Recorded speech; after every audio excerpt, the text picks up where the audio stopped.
Hello friends, എല്ലാവർക്കും മറ്റൊരു പുതിയ വീഡിയോയിലേക്ക് സ്വാഗതം. It's me Akhil Satheesh and welcome to Akhil Satheesh world. +2 mathematics prediction പക്കാ ഷ്യൂർ ക്വസ്റ്റ്യൻ എന്നൊക്കെ പറയുമ്പോഴും ഞാൻ ഒരു കാര്യം ആവർത്തിക്കുകയാണ്.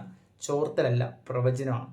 ഓക്കെ, അതുകൊണ്ട് മുഴുവനായിട്ട് ഞാൻ 100% പറയില്ല, സാധ്യതയുണ്ട്.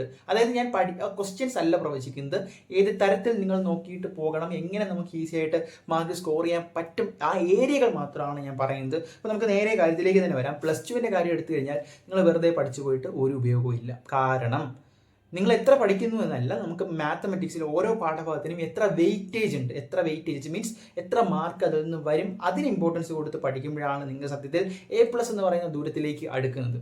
അല്ലാതെ ഇമ്പോർട്ടൻസ് കുറഞ്ഞൊരു ചാപ്റ്റർ നിങ്ങൾ കൂടുതൽ സമയം റിവൈസ് ചെയ്തിട്ട് യാതൊരുവിധ ഉപയോഗവും ഇല്ല. ലൈക്ക് മാർക്കിൻ്റെ പോയിന്റ് ഓഫ് വ്യൂയിലാണ് ഞാൻ പറയുന്നത്. ഇനി അതിൽ തന്നെ ഏറ്റവും ഇമ്പോർട്ടൻറ്റ് മെട്രിക്സ്. സാധാരണ നിങ്ങൾക്കറിയാം, ഒരു മെട്രിക്സ് തരും, 4 ക്വസ്റ്റ്യൻസോ അല്ലെങ്കിൽ 3 ക്വസ്റ്റ്യൻസ് ABCD ആ ലെവലിൽ ഉണ്ടാവും. അപ്പോൾ മെട്രിക്സിൽ നിങ്ങൾ എത്ര പഠിച്ചെന്നും അല്ല, ഒന്ന് ഇൻവേഴ്സ് കണ്ടുപിടിക്കാൻ, മറ്റൊന്ന് സ്ക്വയർ കണ്ടുപിടിക്കാൻ, പിന്നെ മോഡുലസ്. അപ്പോൾ ഇമ്പോർട്ടൻ്റ് ആയിട്ടുള്ള ആ ഒരു സംഭവം തന്നെ എടുത്തു കഴിഞ്ഞാൽ ഒരു മെട്രിക്സിനെ അനലൈസ് ചെയ്ത് അത്രയും കാര്യങ്ങൾ ചെയ്യാൻ കഴിഞ്ഞാൽ ആദ്യത്തെ 3 ക്വസ്റ്റ്യൻ തന്നെ നിങ്ങൾക്ക് ആൻസർ ചെയ്യാൻ പറ്റും. 4ാമത്തെ ക്വസ്റ്റ്യൻ ചിലപ്പോൾ പ്രൂവ് ചെയ്യാവുന്ന അങ്ങനത്തെ എന്തെങ്കിലും ആയിരിക്കും വരുന്നത്. ഇൻവേഴ്സ് ഇന്നതാണെന്നോ ആ രീതിയിൽ പ്രൂവ് ചെയ്യാവുന്നതായിരിക്കും. അപ്പോൾ അത് കുറച്ച് ഡിഫിക്കൽട്ട് ആണെങ്കിലും ആദ്യത്തെ 3 ക്വസ്റ്റ്യൻ ഈ ഒരു ചെറിയ ഇൻവേഴ്സ് കണ്ടുപിടിക്കുക, സ്ക്വയർ കണ്ടുപിടിക്കുക, മോഡുലസ് കണ്ടുപിടിക്കുക, അങ്ങനെയുള്ള ബേസിക് ഫംഗ്ഷൻസ് ഉപയോഗിച്ചുകൊണ്ട് നിങ്ങൾക്ക് കണ്ടുപിടിക്കാം. ഇതേ കാര്യം ആപ്ലിക്കബിൾ ആണ് റിലേഷൻ ആൻഡ് ഫംഗ്ഷനിലും. ഇൻവേഴ്സ്, അതുപോലെ തന്നെ ആ റിലേഷന് ബാക്കി എങ്ങനെയാണ് വരുന്നത്, ആ സിമ്പിൾ ആദ്യത്തെ ചോദ്യങ്ങൾക്ക് നിങ്ങൾക്ക് അതിൽ നിന്ന് തന്നെ ആ സിമ്പിൾ ബേസിക് കാര്യങ്ങളിൽ നിന്ന് തന്നെ ആൻസർ ചെയ്യാൻ പറ്റും. ഇനി മറ്റൊരു പ്രധാനപ്പെട്ട കാര്യമാണ് ഏറ്റവും പ്രധാനപ്പെട്ട ഇൻ്റഗ്രൽസും കണ്ടിന്യൂറ്റിയും. ഇൻ്റഗ്രൽസും കണ്ടിന്യൂറ്റിയിലും ഒരു പ്രശ്നം എന്ന് വെച്ചാൽ വെയിറ്റേജ് കൂടുതലുള്ള 2 പാഠഭാഗങ്ങളാണ്. പക്ഷെ നിങ്ങൾക്ക് എങ്ങനെ ഇതിനെ ചെയ്യാമെന്ന് വെച്ചാൽ ഓൾറെഡി പ്രൂവ് ചെയ്യാനുള്ള കാര്യം ക്വസ്റ്റ്യനിൽ തന്നെ ഉണ്ടാകും. ഈ ഇടയ്ക്കുള്ള സ്റ്റെപ്സ് അറിയാവുന്നവർക്ക് ചെയ്തു പോകും, അറിയില്ലെങ്കിൽ ഒരു പക്ഷേ അറിയില്ലെങ്കിൽ ഇടയ്ക്കുള്ള സ്റ്റെപ്സ് ഒന്ന് അഡ്ജസ്റ്റ് ചെയ്യാനാണ് പാഠം. അതിനെ ഏറ്റവും ചെയ്യേണ്ടത് നിങ്ങൾ ആദ്യത്തെ സ്റ്റെപ്പും അവസാനത്തെ സ്റ്റെപ്പും നിങ്ങളുടെ മൈൻഡിലുണ്ടല്ലോ, ഇടയ്ക്ക് നിങ്ങൾ ഇതുമായി പഠിച്ചു വെച്ച ഇക്വേഷൻസ് കണക്ട് ചെയ്യുക, സ്റ്റെപ്പ് ബൈ സ്റ്റെപ്പ് കൊണ്ടുവരിക, എന്നിട്ട് അങ്ങും ഇങ്ങും നമ്മൾ കൂട്ടിമുട്ടിക്കാം. അങ്ങനെ ഒരു ട്രിക്ക് പറയും, ചില ടീച്ചേഴ്സ് ഇത് പറഞ്ഞു തരും. അതായത് നമുക്ക് അറിയില്ല എന്ന് അവർക്കറിയാനും പാടില്ല, മറ്റൊരാൾക്ക് മനസ്സിലാകാനും പാടില്ല.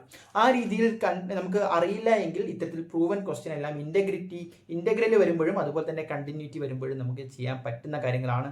ഇനി ഇതിൽ ഏറ്റവും കൂടുതൽ എടുത്തു പറയേണ്ട ഒരു കാര്യം, ഇതേ രീതിയിൽ നിങ്ങൾക്ക് ഫ്രീ മാർക്ക് കിട്ടുന്ന 2 പാഠഭാഗങ്ങളാണ്. ഒന്ന് 3 ഡൈമെൻഷണൽ ജോമെട്രിയും അതുപോലെ തന്നെ പ്രോബബിലിറ്റിയും.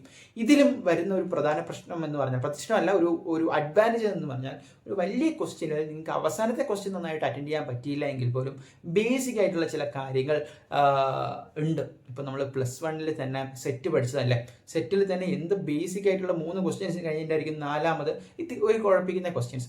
ഇങ്ങനെ നോക്കുമ്പോൾ തന്നെ നിങ്ങൾക്ക് പാസ് മാർക്ക് ഈസി ആയിട്ട് മാത്തമെറ്റിക്സിൽ +2വിന് മേടിക്കാം.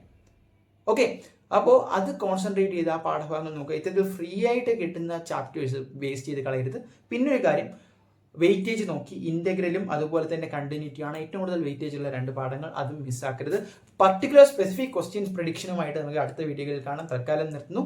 എന്തായാലും എല്ലാ ക്വസ്റ്റ്യനും അറ്റൻഡ് ചെയ്യാൻ നിൽക്കുക. എന്തെങ്കിലും ഒരു പൊട്ടുഭാഗത്തിന് ക്വസ്റ്റ്യൻസ് മിസ്റ്റേക്ക് എന്തെങ്കിലും വന്നാൽ ഫ്രീ മാർക്ക് കിട്ടും. പിന്നെ മറ്റൊരു കാര്യം, കൃത്യമായിട്ടുള്ള സമയത്തിനുള്ളിൽ അറ്റൻഡ് ചെയ്യുകയും പിന്നീട് അത് മറിച്ച് നോക്കാനൊരു സമയം കണ്ടെത്തുകയും ചെയ്യുക എന്നുള്ളതാണ്. കൂൾ ഓഫ് ടൈം നന്നായിട്ട് വിനിയോഗിക്കുക.